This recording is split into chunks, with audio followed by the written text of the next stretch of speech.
Assalomu alaykum. Hurmatli deputatlar, sessiya qatnashchilari. Xalq deputatlari Bo'ston tuman kengashining sessiyasiga 25 nafar deputatdan 19 nafari ishtirok etmoqda. Uzrli sabablarga ko'ra 3 nafari qatnashmayapti. Sessiyamizni ochish uchun kvorumimiz bor. Bugungi sessiyada tuman hokimligi o'rinbosari, tumanning tegishli idora va bo'limi rahbarlari, ommaviy axborot vositalari rahbarlari ishtirok etmoqdalar. Xalq deputatlari Bo'ston tuman kengashining 31-sessiyasini ochish to'g'risida qanday takliflar bor? Ochilsin degan takliflar tushyapti. Shu taklifni ovozga qo'yaman. Rozilar? Rahmat. Qarshilar, betaraflar yo'q. Rahmat. Sessiyani ochiq deb e'lon qilaman.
Hurmatli deputatlar, avvalo biz sessiya kotibini saylab olishimiz kerak. Sessiya kotibligiga nomzod etib 13-Tog'isay saylov okrugidan saylangan deputat Sadirov Jamshid Ergashev nomzodini taklif etaman.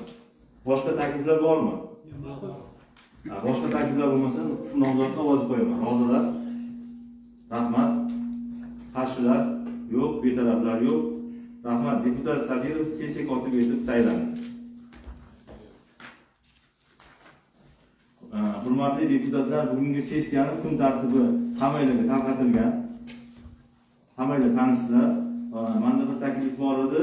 Sessiyamizni kun tartibiga kiritilgan ikkinchi masala Bo'ston tumanida huquqbuzarlikni barvaqt oldini olish, jamoat tartibini saqlash va fuqarolik xavfsizligini ta'minlash bo'yicha 2026 yil 1-oy davomida amalga oshirish to'g'risida Ichki ishlar boshqarmasining boshlig'ining hisoboti bor edi. Boshqarma boshlig'i o'rinbosarlarning yig'ilishda bo'lgan qatnashmayotgan shu masalani keyingi sessiyaga qoldirsak, keyin 6-masala kiritilgan masala xabaringlar bor. Avvalgi sessiyada kun tartibida qo'yilgan Bo'ston tumani hududidagi ma'muriy hududiy birliklar chegaralarini belgilash to'g'risidagi masala shu rahbarning shaxsan ishtirok etmagani uchun qoldirilgandi. Biroq kecha 23-aprel kuni Respublika aerogeodeziya markazi hamda kadastr palatasi tuman filiali tomonidan bu masala qayta ko'rib chiqilayotganligi munosabati bilan bizga xat kiritildi. Shu munosabat bilan bu masalani ham sessiya kun tartibidan chiqarib chiqarishimizda belgilangan tartibda keyingi sessiyalarga kiritish masalasini taklif etaman. Shu ikkita o'zgarish bilan kun tartibini tasdiqlasak bo'ladimi? Rozi bo'lsanglar ovoz qo'yaman. Rozilar? Rahmat. Qarshilar? Yo'q, betaraflar yo'q. Kun tartibimiz bir ovozdan tasdiqlandi. Endi hurmatli deputatlar, sessiya reglamentini tasdiqlab olishimiz kerak. Sessiya reglamenti quyidagi taklif etilmoqda. Ma'ruza uchun so'zlar 20-15 daqiqagacha, so'zga chiqishlar va munosabat bildirishlarga 5 daqiqagacha, savol-javoblarga 5 daqiqa vaqt beriladi. Boshqa takliflar bormi? Agar boshqa takliflar bo'lmasa, ushbu reglamentga ovoz qo'yaman. Rozilar? Rahmat.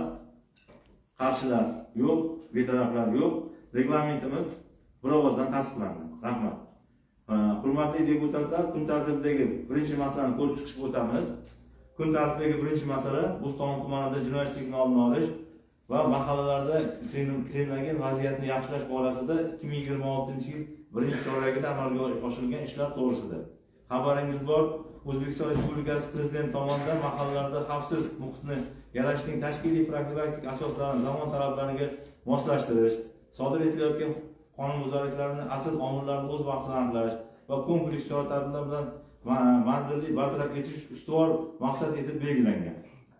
Ushbu maqsadga erishish O'zbekiston Respublikasi Prezidentining 2005-yil 3-yanvardagi birinchi sonli qarori, 2026-yil 5-yanvardagi PQ1 va PQ2 qarorlari imzolangan. Mazkur qarorlarda belgilangan vazifalar ijrosi yuzasidan axborot uchun so'z tuman prokurori Husaynov Sanjar To'lqinovga beriladi. Marhamat, Sanjar To'lqinov.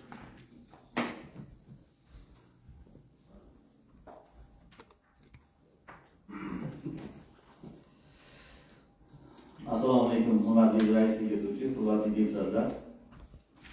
Barchamizga ma'lumki, muhtaram prezidentimizning tashabbuslari bilan mamlakatimizda tinchlik va osoyishtalikni ta'minlash, jamoat xavfsizligini mustahkamlash borasida mutlaqo yangicha yondashuvlar, zamonaviy va samarali mexanizmlar hayotga izchil tatbiq etilmoqda. Bu borada amalga oshirilayotgan islohotlar nafaqat huquqni muhofaza qilish organlari faoliyatini takomillashtirishga, balki eng quyi bo'g'in mahalla darajasida xavfsiz va barqaror muhitni shakllantirishga qaratilgani bilan ham alohida ahamiyat kasb etmoqda. Jumladan davlat rahbarining 5-yanvar 2026-yildagi 1-sonli va 2-sonli hamda PQ111 sonli qarorlari bilan bu boradagi mas'uliyatimiz yanada oshirilib, kriminalga vaziyatni kundalik tahlil qilish va jinoyat omillarini bartaraf etish bo'yicha manzilli chora-tadbirlarni belgilash vazifasi yuklatildi. Joriy yilning o'tgan davrida tumanimizda jami 157 ta jinoyat hisobga olinib, o'tgan yilning davri shu davrga nisbatan 190 taga nisbatan 17,8% kamaygan. Sodir etilgan jinoyatlarning 88 tasi yoki foiz aniqlanadigan 88 tasi yoki 88 tasi 26 tasi 88 tasi aniqlanadigan, 26 tasi axborot texnologiyalari yordamida, 43 tasi 22,3% oldini olish mumkin bo'lgan jinoyatlarni tashkil etgan. Oldini olish mumkin bo'lgan jinoyatlardan 19 tasi yoki 44% esa aynan mahalla hududi oldini olish mumkin bo'lgan jinoyatlarni tashkil qiladi. Ko'rilgan chora-tadbirlar natijasida 2025-yilning shu davriga nisbatan oldini olish mumkin bo'lgan jinoyatlar 8,5%ga, ya'ni o'tgan yil 47 ta bo'lgan bo'lsa 43 ta sodir bo'lgan, bu yil 4 taga kamaygan bo'lgan bir vaqtda mahalla hududida oldini olish mumkin bo'lgan jinoyatlar 17,4%ga oshib, Chimboyliq va Do'stlik mahallalari qizil toifaga, Boymirzayev, Qoramozor, Navro'z, Sariqamli, Xo'jobod, Qoraboy, Xo'jakent, G'azalkent, Qoronqo'l, Alg'abas mahallari sariq toifaga tushgan. Ushbu mahalla fuqarolar yig'inlarining har bir xuzaliklarni barvaqt oldini olish bo'yicha o'zining yo'l xaritasini ishlab chiqib ijroga qaratgan. Bu yo'nalishda davlat rahbarining 1-sonli qaroriga asosan har bir mahallada huquqbuzarliklarni erta oldini olish, kriminalga vaziyatni barqarorlashtirish bo'yicha yangi mexanizm joriy etilib, tuman prokuraturasida idoralararo muvofiqlashtirish faoliyati yo'lga qo'yilgan. Shuningdek, tumandagi kriminalga vaziyati og'ir 6 ta Pargoz, Dumaloq, Xo'jakent, Kichiksoy, Sidqiy xonadonligi, Qoramozor, 3 yildan buyon qizil toifada qolayotgan 3 ta Xo'jakent, Kichiksoy, markaziy mahallalar bo'yicha xavfsiz muhitni yaratish, jinoyatchilikni barvaqt oldini olish yuzasidan yo'l xaritasi ishlab chiqildi va mas'ul rahbarlar nomma biriktirildi.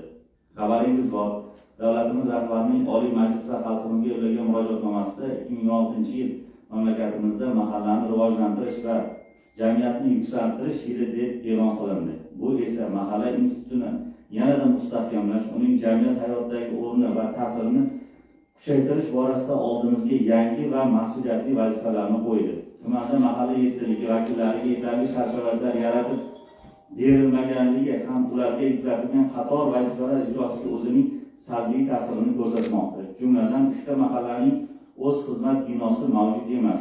Gulsoy, Dahana, To'lebek. Shuningdek, 2 tasi kapital ta'mirga muhtoj. To'qtonli Bo'chmo'lo.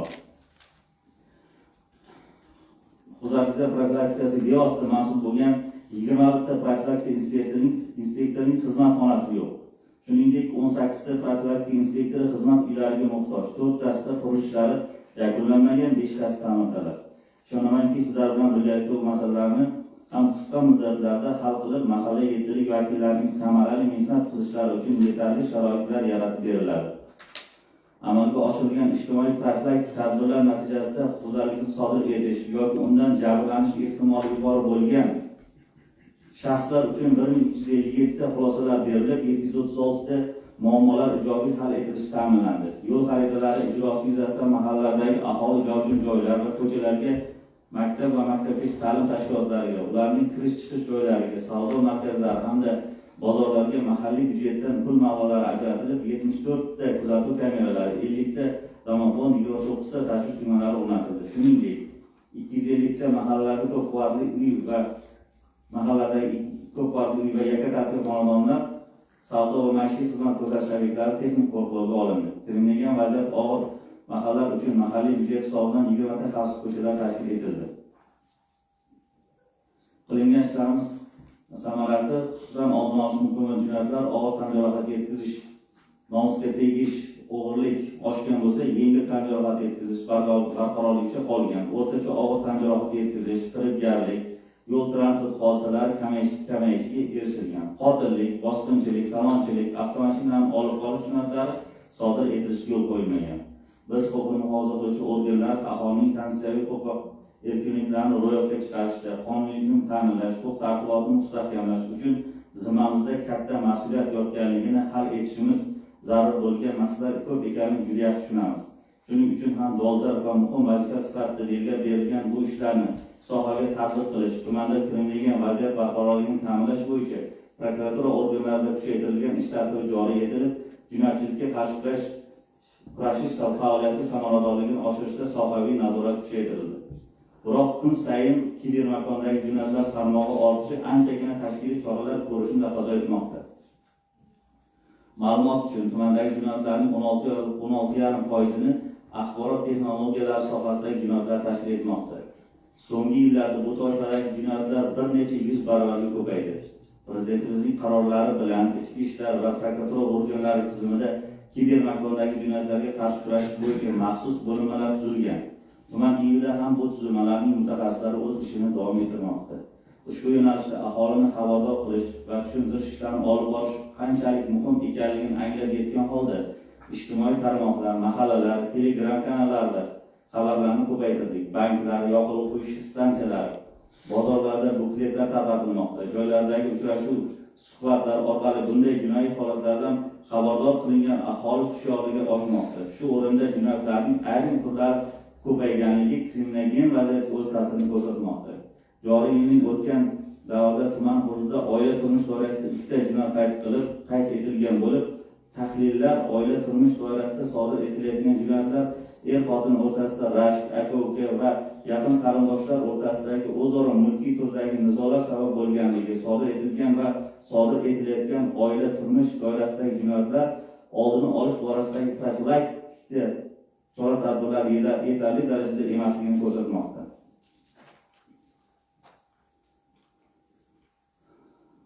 Yana bir dolzarb mavzu, bu yurtning jadal rivojlanishi, muayyan huquqlarga erishishi, xalqning farovon hayot kechirishi davlatda yoshlarning ta'lim tarbiyasi va kelajagiga berilgan e'tibor darajasiga chambarchas bog'liqligidir. Binobarin yoshlar o'rtasidagi jinoyatchilik masalasiga